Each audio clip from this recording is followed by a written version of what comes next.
큰 집에는 금그릇과 은그릇뿐 아니라 나무 그릇과 질그릇도 있어 귀하게 쓰는 것도 있고 천하게 쓰는 것도 있나니 그러므로 누구든지 이런 것에서 자기를 깨끗하게 하면 귀히 쓰는 그릇이 되어 거룩하고 주인의 쓰심에 합당하며 모든 선한 일에 준비함이 되리라. 또한 너는 청년의 정욕을 피하고 주를 깨끗한 마음으로 부르는 자들과 함께 의와 믿음과 사랑과 화평을 따르라. 이상은 하나님의 말씀입니다. 할렐루야. 우리 옆에 계신 성도님들과 함께 이제 이렇게 인사하겠습니다. 은혜 받으시기 바랍니다. 네. 이따 할 거지만 뭐 이리 한번 당신은 귀하게 쓰이는 그릇입니다.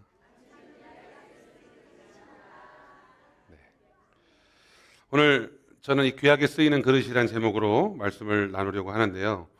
사람마다 저마다 자신의 가치를 높게 평가하기를 원합니다. 그래서 다른 사람들이 나에 대해서 좋은 평가, 또 유익한 평가, 또 그런 높은 가치의 평가를 내려주기를 원합니다. 그래서 가정에서도 남편이 아내로부터 어떤 좋은 그런 그 섬김을 받기를 원하는 것처럼 반대로 아내도 남편도 마찬가지고요. 우리 자녀들이 학교에서 다른 사람들에게 쟤는 공부를 잘해 아니면 쟤는 뭐 운동을 잘해 등등 자신의 가치를 좋게 평가받기를 원하고 그래서 그렇게 열심히 공부하는 거잖아요. 좋은 대학에 가야 나를 높이 평가해 주니까. 직장에서도 마찬가지고요. 그래서 우리는 누군가에게 또는 우리가 속해 있는 그 그룹에서 꼭 필요한 사람, 가치 있는 사람이라고 평가받기를 원합니다.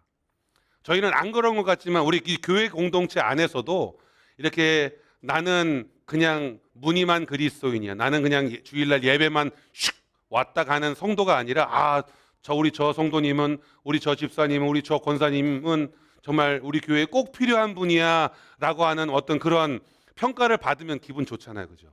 네. 그런 것처럼 그런 가치와 평가를 받기를 원합니다. 자녀들이요.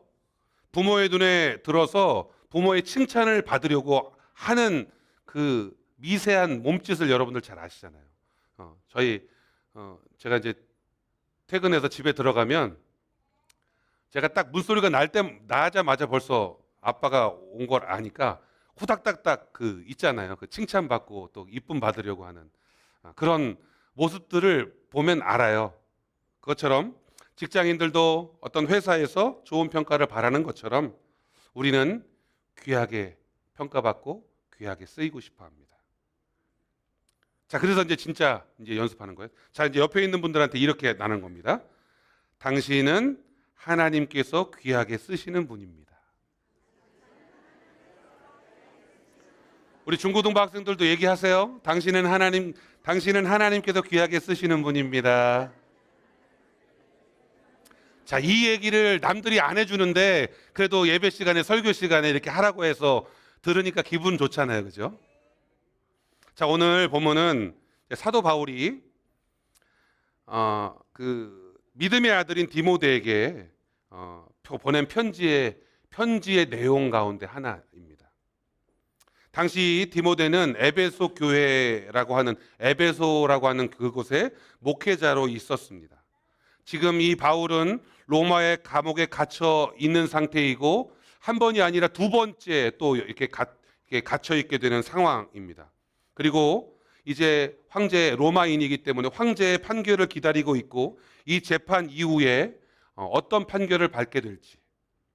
근데 아무리 봐도 바울의 이 마지막 서신이 될 것 같은 그런 느낌이 듭니다. 결국 이 서신을 쓰고 사도 바울은 약 1년 후에 결국 순교를 당하게 되죠. 자, 그러니까 오늘 이 디모데 후서의 감회가 좀 새롭습니다. 바울은 자신의 죽음이 임박했음을 직감합니다. 뭐 사실 로마에 가서 성도들에게 복음을 전하고 자신이 이런 순교할 거다라고 하는 그런 예감은 가지고 있었던 것으로 보입니다. 디모데 서신 속에 여러 번 강조하는 그런 모습들을 보면 사실 이 바울의 모습을 저는 개인적으로 참 쓸쓸하다 이런 느낌을 받았거든요. 근데 바울은 자신의 믿음으로 낳은 아들 이 디모데에게 지금까지 자신이 선교를 하고 목회를 하면서 교회를 세우면서 겪었던 여러 가지 어려움, 고민, 이런 아픔들을 이 믿음의 아들인 디모데가 똑같이 겪을 것을 또 알고 있는 거예요. 그러면서 자신이 경험했던 일, 자신이 겪었던 일을, 그 신앙의 조언들을 오늘 이 서신에 담고 있는 겁니다. 그러니까 정말 제가 생각했을 때 다른 어떤 성경보다 오히려 이 디모데 전서와 후서가 신앙에 있어서 그 신앙의 정수를 우리에게 보여주는 어떤 엑기스와 같다. 신앙생활을 어떻게 해야 할지에 대한 부분을 가르쳐주는 성경이라고 볼 수 있겠습니다. 여러분, 사도 바울은 나는 원래 유럽으로 건너가서 예수님의 복음을 전하고자 이런 계획을 세웠어요. 그런 비전을 품고 있었습니다. 그런데 어때요? 환상 중에 저 아시아에서 이 오라 이런 환상 손짓을 보고 결국 이 아시아로 건너가서 그곳에서부터 사역을 시작합니다. 성령께서 그쪽 성도들이 네 바울 네가 필요하다라고 하는 그런 계시를 주신 거죠. 사도 바울은 그걸 믿고 이 아시아로 들어가게 됩니다. 그곳에서 얼마나 많은 핍박을 당했겠습니까? 그리고 그 먼 거리 여행을 하면서 얼마나 죽을 위험을 몇 번이나 겪었던 이 사도 바울입니다. 그리고 그곳에서 교회를 세워 나아가죠. 근데 이렇게 헌신하고 수고했던 이 바울이 결국 자신이 꿈에 그리던 그 로마에 가서 복음을 증거하게 되지만 이 유대인들의 모략에 빠져서 결국 감옥에 들어오게 되는 거거든요. 근데 이 상황 속에서 이 디모데 전서와 후서를 가만히 살펴보면 안타까운 부분을 이야기합니다. 내가 아시아에 있던 많은 교회와 성도들을 위해서 정말 열심히 사역했고 그런 일들 때문에 내가 이 로마에 와서 이렇게 감옥에 갇혀 있는데 이런 내 모습을 부끄러워하는 그런 성도들을 바라보면서 사도 바울은 이렇게 말합니다. 그들이 나를 버렸다. 심지어는 선교 여정 가운데 함께했던 동료들조차 다 뿔뿔이 흩어져 버렸다라고 오늘 말하고 있어요. 그러면서 로마의 작고 허름한 그 집 한켠에 가택연금이죠. 그러니까 실제로 창살 있는 이런 감옥은 아닙니다. 근데 밖으로 나가지도 못하고 그곳에 갇혀 있는 상태에서 재판 결과를 기다리게 되는 겁니다. 이런 자신의 모습을 바울이 생각할 때 어떤 생각이 여러분 들을까요? 내가 진정 하나님께 잘 쓰이고 있는 게 맞는가? 여러분, 우리가 하나님 앞에 붙들려 쓰임 받는다라고 생각하면 뭘 해야 되겠어요? 큰 일, 좋은 일, 잘 나가는 일, 기분 좋은 일, 이런 일들을 하는 게 하나님 앞에 딱 붙들려서 쓰임 받는 것이다라고 여기는 경우가 많지요. 근데 사도 바울의 입장에서 보면 내가 그렇게 열심히 수고했는데 지금 결과는 어디가 있어요? 감옥에 들어가 있으니까 내가 하나님 앞에 제대로 쓰여지고 있는 게 맞을까? 이런 생각을 하지 않았을까요? 그러면서도 오늘 사랑하는 믿음의 아들 디모데에게 너도 나처럼 살아라 이렇게 말하지 않고 오늘 뭐라고 말하는지 그 말씀의 핵심을 여러분들과 함께 나눠 보려고 합니다. 사실 이 바울의 이 마음은 빌립보서 1장 20절과 21절에 드러나 있습니다. 바울이 선교하면서 바울이 교회를 세우면서 가졌던 사명입니다. 여러분 20절과 21절인데 같이 여러분들 한번 읽어볼까요? 시작.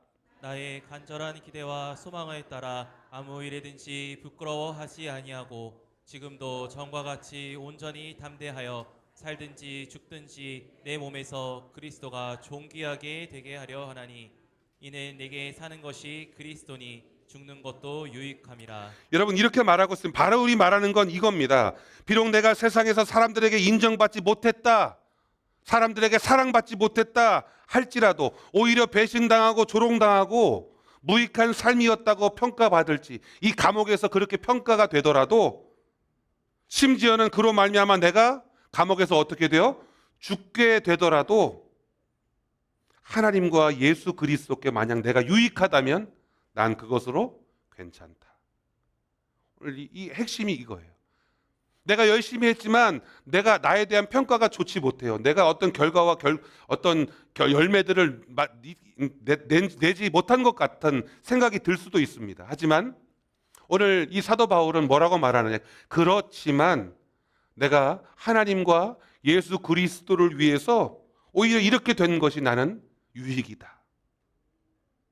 난 따라해 볼까요? 난 괜찮습니다. 어떻게 해요? 이건 모든 상황에서 다 써먹을 수 있지만 여러분 신앙생활 하면서 좀 마음에 울적감이 생기고 내가 너무 좀 나태해진 거 아니야 라고 했을 때, 아니면 내가 어떤 마음속에 무거운 생각이 들었을 때 이렇게 말하는 겁니다. 뭐라고요? 난 괜찮습니다. 사도 바울 오늘 그렇게 말하고 있습니다. 이 디모데 후서 저희가 다 읽지는 못했지만 오늘 딱 2절만 봤지만 이 디모데 후서를 처음부터 끝까지 관통하는 주제가 있습니다. 그 주제가 뭐냐? 따라해볼까? 끝까지 충성하라.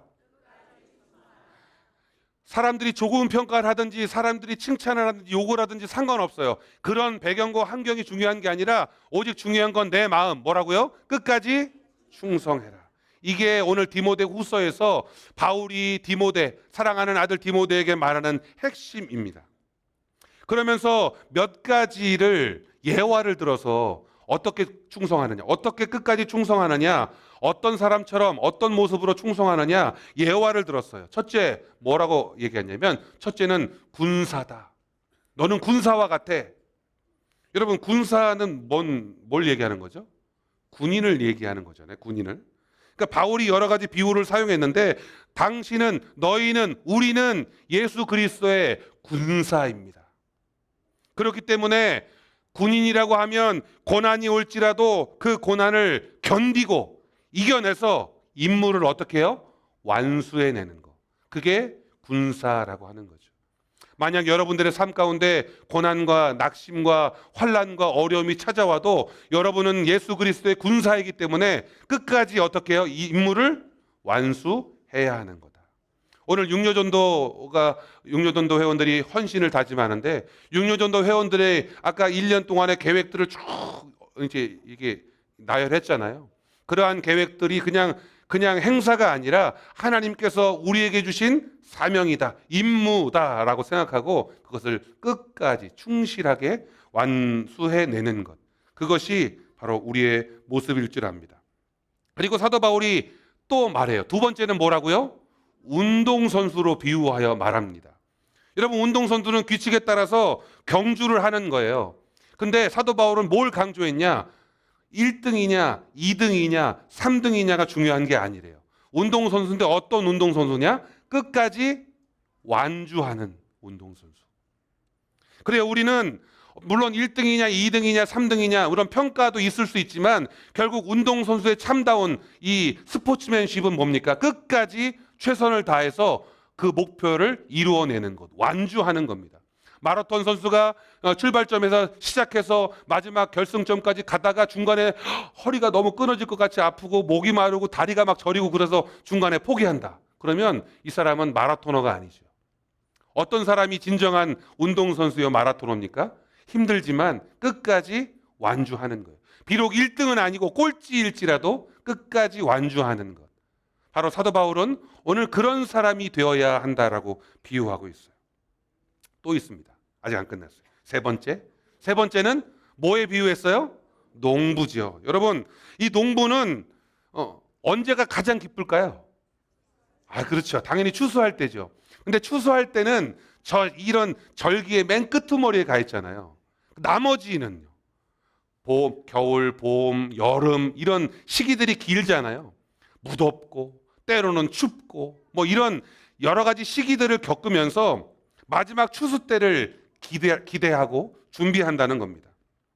추위와 더위, 그리고 아직 열매를 거두지 못했으니까 거기에서 오는 배고픔, 이런 것들을 다 견디고 인내하는 게 농부예요. 이것을 다 견디고 인내했더니 결국 마지막에 추수의 때에 많은 것들을 추수한다는 거죠. 여러분 사도 바울이 뭘 얘기하고 있는지 조금씩 감 잡으시죠? 이제 마지막입니다. 마지막이 오늘 저희가 읽은 본문, 이 그릇입니다. 그러니까요, 여러분 그릇은 오늘 핵심은 뭐냐? 그릇은 자신을 깨끗하게 하여 주인의 쓰임을 받아야 한다라는 게 오늘 말씀의 핵심인데, 여러분 이 맥락에서 오늘 제가 제목을 귀히 쓰이는 그릇이다라고 잡은 거예요. 오늘 여러분들은 이 귀히 쓰이는 그릇이 되기를 간절히 축원합니다. 자, 오늘 본문 20절을 보겠습니다. 한번 크게 읽어주세요. 시작. 큰 집에는 금그릇과 은그릇뿐 아니라 나무그릇과 질그릇도 있어 귀하게 쓰는 것도 있고 천하게 쓰는 것도 있나니. 여러분 20절에 보니까 큰 집에 각종 그릇들이 많이 있습니다. 이건 저희 집 아니에요. 그냥 인터넷에 떠도는 그 사진을 제가 잠깐 했는데요. 저희는 이제 딱 그릇이 많지 않습니다. 여러분들 그릇은 집에는 제가 알건데 저희 부모님 집에 가면 쓰지도 않는 그릇이 잔뜩 쌓여 있어요. 우리 여러분들 집도 마찬가지겠죠? 다 각종 이유를 들어면서 이건 어디다 쓸 그릇이고 이건 어떨 때 쓸 그릇인데 사실 1년 내내 한 번도 안 꺼내지만 그릇이 있어요. 근데 이런 큰 집에 가면 각종 그릇들이 가득가득합니다. 각 그릇마다 저마다 각자의 역할과 이런 기능이 있어요. 국 뜨는 그릇, 밥 뜨는 그릇, 생선 올려놓는 그릇, 김 올려놓는 그릇, 김치 푸는 그릇 등등등. 그죠? 딱 보면 어떤 그릇의 용도인지 다 알 수 있습니다. 근데 오늘 4가지로 비유해요. 어떤 그릇이 나온다고요? 금그릇, 은그릇, 나무그릇, 질그릇. 자, 금으로 만든 거, 은으로 만든 거, 나무로 만든 거, 흙으로 만든 거 4가지를 비유하고 있어요. 자, 그래서 귀하게 쓰이는 그릇, 천하게 쓰이는 그릇 2가지를 표현하고 있는데, 여러분 귀하게 쓰이는 그릇은 뭡니까? 자, 제가 그렇게 얘기하실 줄 알았어요. 금이요, 은이요. 왜? 금은 귀하기 때문에, 은은 귀하기 때문에 금으로 만들었어, 은으로 만들었어. 그럼 이건 귀한 그릇이죠. 그리고 나무는요, 흔하잖아요. 그냥 깎아. 흔하잖아요. 흙으로 빚어서 만들면 흔하니까 이건 천하에 쓰이는 그릇. 우리는 이렇게 생각한단 말입니다. 근데 오늘 사도 바울은 하나님께서는 그렇게 평가하지 않으신다는 거예요. 금이 중요하니까, 은이 중요하니까 그 그릇이 좋은 그릇, 귀한 그릇이다? 아니랍니다. 여러분, 만약에 우리가 하나님이 그런 기준으로 여러분들을 평가하신다면 얼굴 잘생긴 사람을 하나님 쓰시겠죠. 돈 많은 사람을 쓰시겠죠. 네? 능력 있는 사람, 권세를 가진 사람을 하나님 쓰시겠죠. 근데 하나님은 그렇게 쓰시지 않는다는 거예요. 현실에서는 우리의 눈에 보이는 것만을 평가하고 단정하는 경우가 많습니다. 돈 있는 사람, 능력 있는 사람, 인정, 이런 사람들이 쓰임 받는 것 같아요. 그런데 교회는 그렇지 않다는 겁니다. 하나님의 일에는 그런 순서로 하나님이 쓰시지 않는다는 거예요. 오늘 바울은 본문에서 금이라서 귀하게 쓰이고 나무와 흙이라서 천이 쓰인다 이렇게 연관짓지 않습니다. 바울은 귀하게 쓰임과 천이 쓰임에 관하여 이런 특별한 단어를 썼어요. 어떤 단어를 썼느냐? 귀하다. 이게 티메라고 하는 이 단어를 썼는데 이걸 뭐라고 풀이하냐면 명예라는 단어를 썼고, 이 천이 쓰다라는 말에 천하게라고 하는 이 단어를 이 티메의 반대 아티메이, 그래서 불명예라고 썼단 말입니다. 이게 중요한 게 아니에요. 여러분 그냥 잊어버리시면 되고, 바울은 성도의 삶에 있어서 귀하다는 것을 명예로운 삶, 명예를 지키는 명예로운 삶이고, 천하게 쓰인다는 말을 명예롭지 못한 삶, 이런 의미로 사용했다는 거예요. 그러니까 귀함을 존엄의 가치로 말하고 있고 천함을 수치와 수욕으로 말한답니다. 이게 뭘 말하는 것이냐? 금과 은이라고 해서 무조건 귀한 것도 아니고 나무와 흙이라고 해서 무조건 천한 것도 아니라는 겁니다. 그 자체가 가지고 있는 이 존엄과 가치, 곧 하나님께서 창조하신 저와 여러분에게 있는 바로 그 가치. 어떤 가치죠? 하나님의 형상. 저와 여러분들은 누구의 형상으로요? 하나님의 형상으로 지어진 그 가치가 있다는 겁니다. 그래서 이 존엄과 가치, 이 수치와 수욕, 이것이 우리 안에 보여지는 거울이에요. 근데 결국은 하나님의 형상이라는 가치를 잘 유지하고 사는 삶이 결국 하나님 앞에 귀하게 쓰이는 삶이라는 거죠. 하나님의 형상을 가지고 하나님이 우리에게 어떤, 이 그림은 좀 제 의도와는 맞지 않지만 컴퓨터가 저렇게 그리더라고요. 하나님의 어떤 능력과 은혜로 우리 하나님을 닮아가는 바로 그런 모습이에요. 자, 이런 삶일 텐데, 그렇다면 귀한 삶, 하나님 앞에 하나님의 형상대로 지음받은 내가 하나님 앞에 명예롭게 살아가는 바로 귀한 삶이라는 건 어떤 걸까? 오늘 우리 육려전도와 함께 예배드리는 모든 성도들이 그런 귀한 삶을 살아야 할 텐데, 오늘 그 귀한 삶이 어떤 삶인가에 대해서 잠깐 살펴보고 마치려고 합니다. 여러분, 귀한 삶이란 어떤 삶일까요? 21절 한번 읽겠습니다. 시작. 그러므로 누구든지 이런 것에서 자기를 깨끗하게 하면 귀히 쓰는 그릇이 되어 거룩하고 주인의 쓰임에 합당하며 모든 선한 일에 준비함이 되리라. 자, 중요해요. 20절에는 금은 나무, 흙, 이 질그릇에 대해 말했잖아요. 그러면서 귀한 것이냐, 선한 것이냐, 천한 것이냐 말했는데 21절에 그 기준을 말하고 있어요. 여러분, 이게 보면 보세요. 가장 중요한 핵심, 그러므로 누구든지 이런 것에서, 여기 어떤 것? 이런 것 뭐죠? 금, 은, 나무, 흙, 이 내가 이런 것들에서, 그러니까 금이라고 해서 귀한 것도 아니고 흙이라고 해서 천한 것도 아니라는 거예요. 이런 것에서 뭐만 하면 돼요? 자기를 깨끗하게 하면. 여러분, 이게 바로 그런 겁니다. 이런 것이라고 하는 게 금은 나무, 흙이었다면, 이제 오늘 바울이 강조하는 것은 자기를 깨끗하게 하면 비록 질그릇일지라도 귀한 그릇이다. 나무 그릇일지라도 자기를 깨끗하게 하면 귀한 그릇이다라고 하는 거예요. 여러분, 그런 일은 없겠지만 그런 일이 있을 수도 있죠. 아니죠. 뭐 전제할 필요는 없어. 금그릇에다가 똥을 담으면, 에이, 그러시는데, 그럴 수 있어요. 옛날 부자들은 뭐 금 요강 뭐 이런 거 안 만들었겠어요? 네. 금에다가 더러운 것을 담으면 그 그릇은 천이 쓰는 그릇이죠. 그죠? 아무리 좋은 그릇이라도 그걸 더럽게 쓰면 그것이 천한 그릇이 되지만, 작은 뭐 나무 그릇일지라도 질그릇일지라도 그것을 깨끗하게 해서 주인 앞에 놓으면, 주인이 그것을 귀하게 쓰면 그것은 어떤 그릇이 되는 거예요? 귀한 그릇이 되는 거죠. 그래, 오늘 사도 바울은 말합니다. 우리를요 어떻게 해요?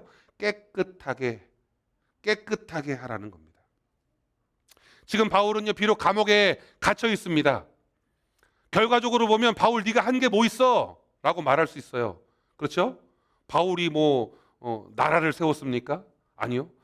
교회를 더 크게 부흥시켰습니까? 그런 모습은 아니지만 바울은 지금 감옥에 갇혀 있어요. 근데 오늘 바울의 모습을 보니 하나님이 구별하여 가신 거룩한 주인의 쓰임에 합당한 그릇이라는 걸 우리는 알 수 있다는 겁니다.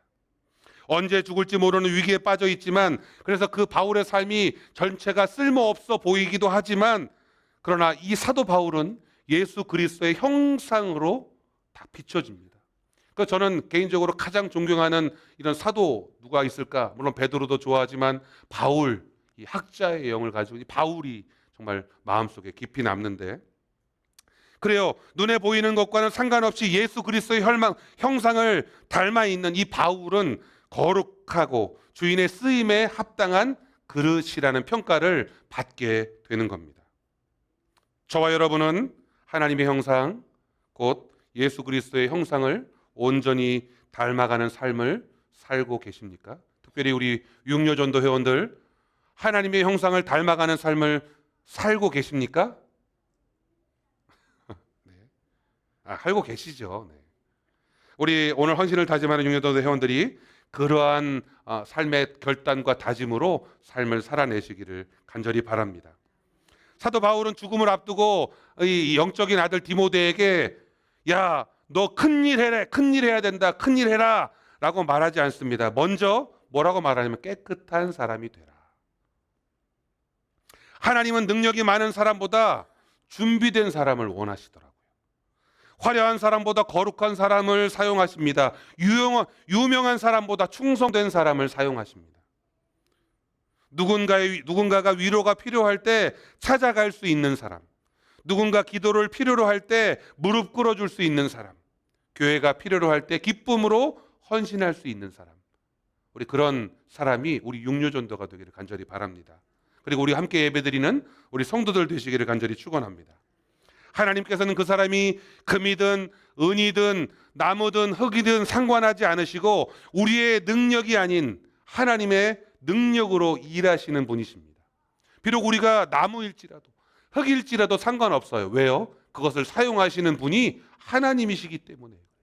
하나님이 그걸 들어서 높은 곳, 아주 귀한 것에 사용하시면 귀하게 되는 거예요. 제가 이런 귀한 사역에 어떻게 쓰임 받았던 사람들이 누가 있었을까 막 찾아봤더니 이런 사람들이 떠오릅니다. 에스더. 그래요. 이스라엘 백성들이 죽게 되었을 때, 모함을 받아 죽게 되었을 때 왕 앞에 나아갈 결단을 합니다. 잘못 나아가면 죽음을 맞게 되는 거예요. 근데 죽으면 죽으리라 라고 하는 마음을 가지고 자신의 동족을 살리기 위해 헌신했던, 그래서 하나님 앞에 귀하게 쓰임받은 그릇이었던 에스더. 또 누굴까요? 한나. 아이가 없어서 늘 하나님 앞에 간절히 부르짖었어요. 그리고 하나님이 아들을 주셨습니다. 정말 귀한 아들이에요. 뭐 아브라함과 사라의 아들 이삭과 거의 견줄 만한 낳을 수 없는 아들이 태어난 겁니다. 사무엘이.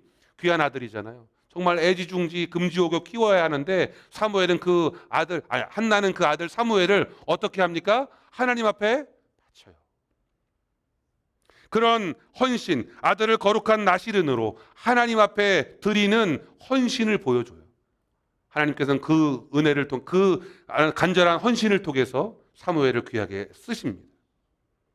초대교회에 이 자주장사 루디아라고 하는 여인이 있습니다. 바울이 그 지역, 여러 지역에서, 루스드라라고 하는 여러 지역에서 복음과 교회를 세울 때 아무도 그를 환영해주고 맞아주지 않았습니다. 그런데 이 한 여인이 바울을 집으로 초대하고 그 자신의 집을 내어서 그곳에서 교회를 시작하게 하는 그런 삶을 내어놓았습니다. 그로 말미암아 이 빌립보 교회가 바로 그곳에서 이 루디아에 의해서 세워지게 되는 겁니다.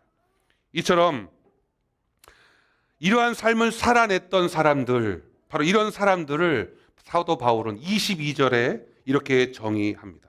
한번 크게 22절인데 이건 여러분들 제가 요약한 겁니다. 읽어볼 거예요. 시작.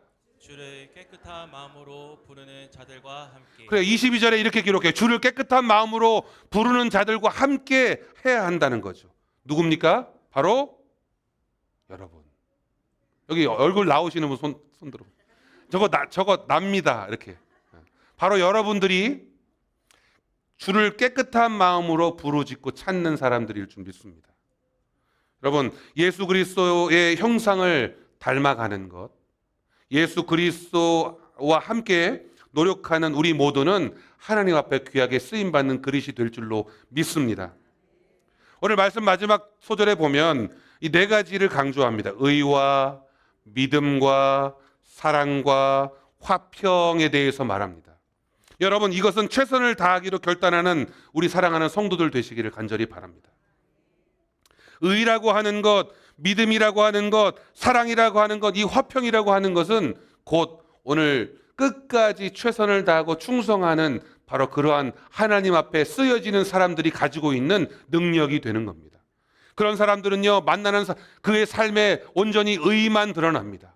그 사람을 가만히 뚫어져라 보면 그 사람은 정말 믿음이 있는 사람이라는 걸 알게 되고요. 그렇게 하나님 앞에 쓰임받는 사람, 그 사람의 삶을 가만히 들여다보니 그 사람의 삶은 온통 사랑으로 충만한 사람이라는 거죠. 그리고 그 사람 주위에는 늘 화평만 존재합니다. 그런 사람들이 우리 사랑하는 귀한 성도들 되시기를 간절히 소망합니다.